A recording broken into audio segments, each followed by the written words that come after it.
My name is Sam, and I've been divorced for 2 years. We were married for 12 years until she found someone. Silly me, I stopped looking when I found her. Maybe I should have studied the rules more. Anyway, I volunteer to work heavy shifts so my co-workers can spend time with their families. I no longer have a loved one in my life.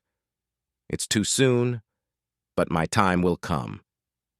I will see my 10-year-old daughter this weekend, after Christmas. As I drove through the snowy terrain on my way to the factory, slush splattered my tires. Another day or two and the snow would be gone.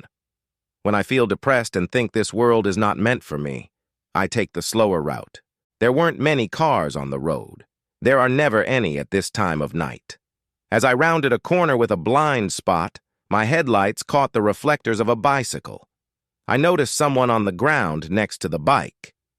Slowing down and stopping very close to the fallen bike, my headlights made it clear that it was a woman, probably a few years younger than me. I quickly made my way outside. "Are you okay? Should I call for help?" "I'm fine. I was coming home from the station and a car hit my bike. My leg really hurts. I can take you to the hospital." "Thanks, but could you just take me home? It's only about a mile away." "Sure. I'll put your bike in the trunk and help you into the back seat. My name is Sam." "Thank you for doing this. My name is Carrie. Nice to meet you, Sam." Carrie groaned and made a grimace as I lifted her into my arms. I'm not macho, but I had no trouble getting her into the back seat. She slid into the middle as I closed the door. Making sure the road was clear, I made a U-turn and asked for directions. "Where are we going, Carrie?" "To South Creekside Lane. I usually get home a few minutes before my husband. He stops to pick up my 4-year-old daughter Genevieve from daycare." "Do you have children?" "I do. Elizabeth is my 10-year-old daughter, but I don't see her as often as I'd like because I'm divorced now." "That's so sad. Marriage is hard. I know Jack and I have had our share of ups and downs, but my little angel gave me the strength to compromise. Left at the next turn. Will you be able to see Elizabeth tomorrow?" "No. Her mother keeps a visitation schedule like it's carved in stone. I'll see her next year and also this weekend, so we'll celebrate then." I slowed down in time to make the turn. We met no traffic. After about a quarter mile, we pulled into the driveway. An 11-year-old girl's voice sounded anxious. "Do you think she's coming this year, Daddy?" "She told you she would come every year until you turned 18, her father replied. "She has to, Daddy. She just has to. I want to see her so badly." "I know, honey. Did you finish your Christmas card?" "Yes, I put a gift certificate in it, just like you said." The woman walked over to the girl and pulled her to her. They stood in silence looking out the window since 5 p.m.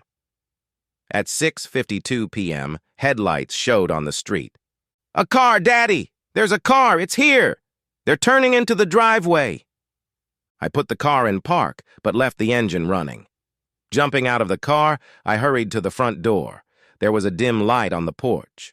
When the door opened, a young girl ran to the car. Running past me, she shouted, "Daddy!" As she ran past me, the girl shouted, "Thanks, mister." A man and a woman stood in the doorway. "Hi, are you Jack? Carrie got hit by a car. She needs help."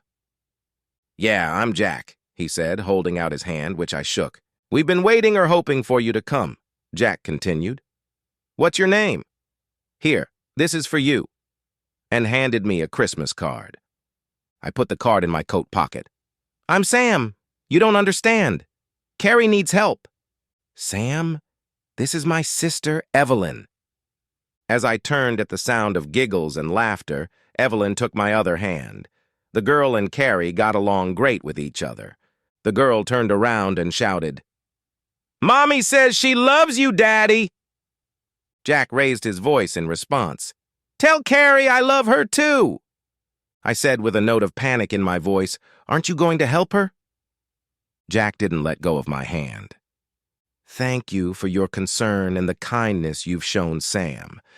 You see, 7 years ago this very night, Carrie was hit by a drunk driver in the very spot where you found her today. A good man, just like you, drove her to the hospital. She died quickly. I can't see or hear her, but Genevieve can. You are the seventh person to bring Carrie home.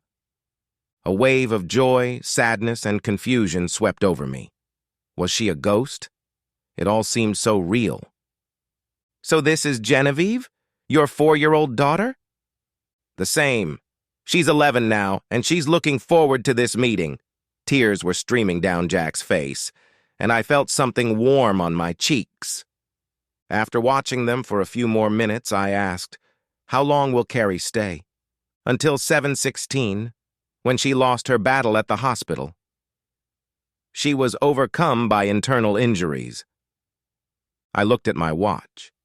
There were 15 minutes left. "Can you see her, Evelyn?" The answer was sad. "No. I was hoping, but no. You're so lucky you'll be able to see her." Evelyn squeezed my hand as she spoke. When the time came, Genevieve turned toward the house. Tears were streaming down her cheeks. Her heart was breaking. In a breaking voice, she said, "She's gone, Daddy." Jack let go of my hand to give Genevieve a full hug. "You can stay, Sam. We have cookies. Do you want some hot cocoa or coffee?" Genevieve looked up.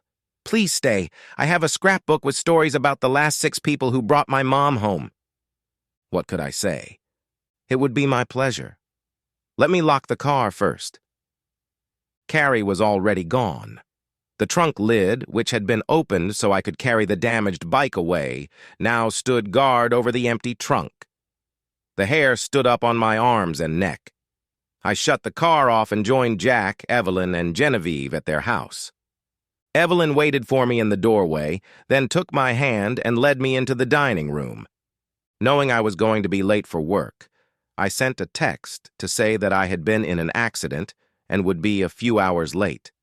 I learned that Evelyn was also divorced, but childless. It looked like we were really suited for each other. While I was enjoying Carrie's stories, my cell phone rang. It was Elizabeth. "Hey, Daddy, I told Mom I don't care what she wants. Can you celebrate Christmas with me tomorrow? She said it'll be okay." I choked up. "I'd love to, honey. What time is convenient for you?" "Everyone has to be up by 8. Thank you, Daddy. I love you." "I love you too, Elizabeth. Don't ever forget that." I was back in my apartment on Christmas night when I remembered the card Jack and Genevieve had given me. Opening it, I found a picture of Carrie and another of Jack, Carrie, and Genevieve. There was also a handwritten gift certificate to my favorite coffee shop. It is not in the driveway. Jack would have had to go out of his way to get there. How? I hope it's waterproof because my tears dripped on it. My tears were interrupted by a call from Evelyn. I had an appointment on Sunday night after taking Elizabeth to her mother's house. So as not to risk forgetting, I put a reminder on my calendar that I would drive that stretch of road on Christmas Eve. It wouldn't be right if there was no one there to bring Carrie home. Subscribe to our channel to keep your partner from cheating on you, and listen to the next story because this story is nothing compared to the next.